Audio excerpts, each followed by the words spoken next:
오늘은 7월부터 적용되는 스트레스 DSR에 대해 알아보겠습니다. 은행은 보통 대출 심사를 할 때 돈을 잘 갚을 수 있는 사람인지 따져봅니다. 이때 참고하는 지표 중 하나가 바로 DSR입니다. DSR은 총부채 원리 금상환 비율 뎁 서비스 레티오의 줄임말입니다. 쉽게 말해 1년 동안 버는 연소득 중에서 대출 원금과 이자를 갚는데 쓰는 돈의 비율을 뜻합니다. 이 비율이 일정 수준에 도달하면 은행은 대출을 해주지 않습니. 예를 들어 연봉이 1억 원인 사람이 이 중 4천만 원을 주택담보대출, 신용대출, 전세대출 등을 갚는 데 쓴다면 DSR은 40%가 됩니다. 만약 빚 갚는 데 5천만 원을 썼다면 DSR은 50%가 되겠죠. 결국 DSR은 돈을 빌리는 사람의 빚 갚는 능력, 즉 부채 상환 능력을 보여준다고 이해하면 쉽습니다. 현재 은행권은 DSR 40%, 저축은행에선 50%를 넘지 않는 선에서만 대출을 받을 수 있습니다. 문제는 DSR이 대출을 받는 시점에 금리만 반영한다는 겁니다.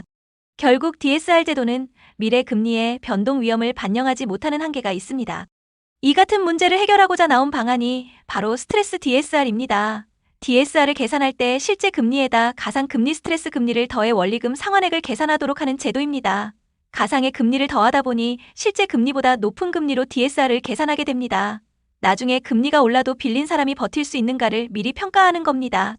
금융당국이나 은행 입장에선 대출의 건전성을 높일 수 있는 제도입니다. 금리가 오르는 힘든 상황까지도 가정에서 보수적으로 대출을 해주니까요. 실제 대출 금리가 바뀌는 건 아니지만 DSR 산정 공식이 바뀌다 보니 돈을 빌리려는 사람 입장에선 대출 한도가 줄어드는 효과가 생깁니다. 대출 한도를 갑자기 확 줄이면 반발이 엄청나겠죠. 금융당국은 이에 지난해 스트레스 DSR 제도를 3단계에 걸쳐 천천히 도입하기로 결정했습니다. 스트레스 금리를 1단계 때는 0.38%, 2단계 때는 지방 0.75% 수도권 1.2%, 3단계 때는 지방 0.75% 수도권 1.5%를 각각 적용하기로 한 겁니다.